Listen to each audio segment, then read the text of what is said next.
Bonjour à toutes et à tous, je vous retrouve aujourd'hui pour cette deuxième vidéo où nous allons parler de comment être heureux grâce à la thérapie et la méditation.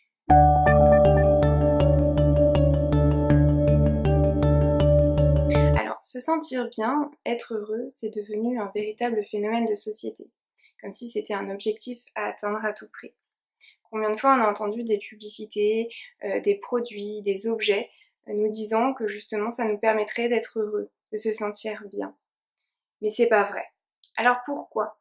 Eh bien parce que de cette manière, nous allons chercher à l'extérieur le bonheur en fait, ce qui nous rendra le plus heureux, le plus apaisé, le plus libre. De cette manière donc on va chercher à travers les choses matérielles, à travers notre entourage, à travers nos amis, à travers notre popularité ou bien le travail, ce qui fera de nous quelqu'un d'heureux.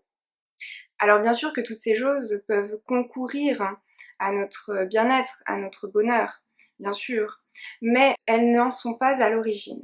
Je suis sûre que vous avez dû déjà entendre dire que l'argent ne fait pas le bonheur, que malgré le fait que nous ayons un entourage très présent, des amis, de la famille, que nous nous sentons très seuls malgré tout, que on a tout pour être heureux et pourtant on ne se sent pas bien, pas heureux. Eh bien, le point commun entre toutes ces situations, c'est que l'on cherche à l'extérieur ce que l'on doit trouver à l'intérieur de soi. Oui, parce que finalement, c'est à l'intérieur de soi que vient cette sensation de bien-être, que l'on trouve l'apaisement, la sérénité, le sentiment d'être libre, d'être en paix, et non à travers ce qui nous entoure. C'est bien à l'intérieur de soi que l'on découvre qui l'on est, et ce qui nous rend pleinement nous, ce qui nous permet de nous réaliser. Donc finalement, le bonheur, il vient de l'intérieur de soi, et non pas de l'extérieur. Alors, vous allez probablement me dire que c'est pas toujours évident de trouver le bonheur à l'intérieur de soi. Et je suis tout à fait d'accord avec vous. C'est pas simple. Mais c'est pas impossible. Alors pourquoi c'est pas simple? Eh bien parce qu'on a tous notre vécu. Qui dit un vécu dit forcément parfois des traumatismes, des blessures, des émotions négatives ou bien des situations déplaisantes qui ont laissé du coup en nous des traces. Enfin, toutes ces choses-là qui peuvent du coup entraver la réalisation de soi. Donc en accumulant toutes ces choses négatives à l'intérieur de nous, sans nous y pencher vraiment, sans nous y confronter, eh bien nous prenons le risque que ces choses négatives que l'on ressent à l'intérieur de nous, elles prennent le dessus sur nous, sur notre comportement, nos émotions. Et donc, ça vient entraver notre possibilité d'aller vers les choses qui nous font du bien, d'aller vers les choses qui nous rendent heureux. Alors, je m'explique un petit peu, c'est-à-dire, je vais prendre un exemple. Si par exemple vous avez subi des humiliations lorsque vous étiez à l'école, et que ça a laissé en vous l'image que finalement vous n'êtes pas digne d'être aimé, d'accord? Eh bien cette pensée négative, cette blessure que vous avez vécue, elle peut vous amener à vous diriger plus favorablement vers des personnes ou des situations qui vont aller dans ce sens-là. C'est-à-dire que ça vient entretenir cette pensée. Alors pourquoi? Eh bien finalement parce que c'est ce que l'on dégage de soi qui est important. Ici dans cette situation, ce que l'on dégage c'est « je ne suis pas digne d'être aimé », eh bien ça va être en quelque sorte projeté vers l'extérieur, projeté vers les autres. Ce que nous projetons à l'extérieur aura donc forcément un impact.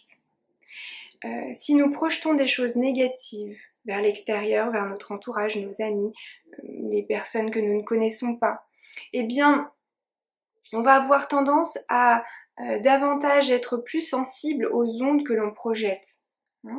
Et donc moins sensible aux ondes positives si on projette des ondes négatives.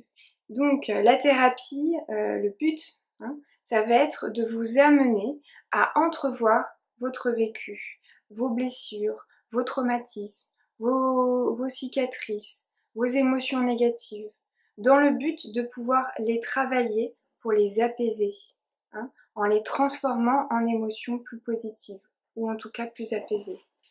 Alors ça ne veut pas dire que vous allez changer votre vécu, on est bien d'accord, hein, ou bien que vous allez changer votre personnalité. Bien sûr que non. Votre personnalité, elle est ce qu'elle est, hein, elle ne changera pas. En revanche, même si votre vécu va rester inchangé, c'est la vision que vous en aurez qui sera modifiée, hein. Et donc, vous serez plus sensible aux émotions, aux choses positives. Alors attention aussi, je ne dis pas que les choses difficiles, les traumatismes que vous avez vécus, méritaient d'être vécus. Bien sûr que non.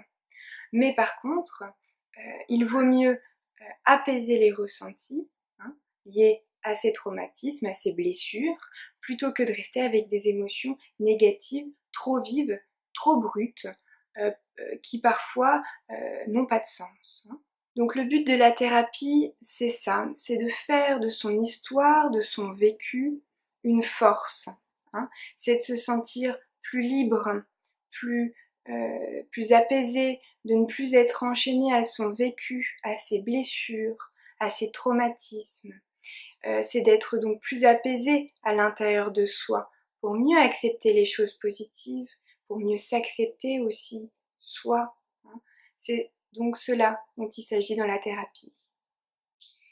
Donc ça m'amène à parler de la méditation. Alors on entend très peu le lien entre méditation et thérapie, donc je vais y venir. Tout d'abord, la méditation, c'est une pratique qui existe depuis bien des années, hein, et elle commence petit à petit à se démocratiser. Alors on l'entend souvent par le biais de termes comme pleine conscience ou mindfulness en anglais, hein. Alors, qu'est-ce que ça signifie finalement? Eh bien, la méditation, elle nous invite à atteindre un état de pleine attention, hein, et donc à un lâcher-prise, à être dans l'instant présent, à être dans l'ici et maintenant. Nous avons tellement tendance à être dans le passé ou dans le futur, c'est-à-dire qu'on a tendance à revoir les situations que l'on a vécues, parfois en critiquant, c'est-à-dire en se disant « Ah mince, j'aurais dû faire comme ci » ou « j'aurais dû dire ça », ou bien dans le futur, à planifier, organiser, à anticiper les choses, hein. Mais finalement, quand est-ce que nous vivons dans l'instant présent? Quand est-ce que nous sommes réellement là? La méditation, elle aide justement à se réancrer dans le présent, à lâcher prise. Elle nous mène vers un calme, vers une sérénité, au retour à soi. Elle nous apprend à nous accueillir, à accueillir aussi notre vulnérabilité, nos pensées et nos émotions, hein, et donc à se délivrer de nos souffrances. Alors pourquoi je mets en lien thérapie et méditation? Eh bien parce que la méditation, elle a de nombreux avantages, de nombreux bienfaits et peut favorablement aider justement avec la thérapie à, comment dirais-je, à se départir des choses négatives, hein, à mieux les travailler pour pouvoir mieux s'en libérer. Alors attention, je vous mets en garde. Ici, il s'agit bien de méditation associée à une thérapie, c'est-à-dire que la pratique de la méditation n'est que complémentaire, elle n'est pas une alternative en soi. Alors en effet, les traumatismes sont parfois assez importants et donc la pratique de la méditation peut faire ressurgir des émotions fortes qui parfois peuvent être difficiles à gérer, hein, lorsque l'on n'est pas accompagné. C'est pour ça que je vous recommande vivement, lorsque vous vouliez faire de la méditation, d'être accompagné par un thérapeute qui va pouvoir vous guider. Cela vous permettra d'être mieux accompagné et surtout d'éviter toute émotion, toute difficulté qui pourrait être liée à la pratique de la méditation. Alors bien sûr, si votre thérapeute vous dit que vous pouvez pratiquer la méditation sans aucun problème, vous n'êtes pas obligé, si vous ne souhaitez pas, continuer une thérapie. Toutefois, je vous encourage vivement à le faire, hein, pour pouvoir vraiment être accompagné jusqu'au bout.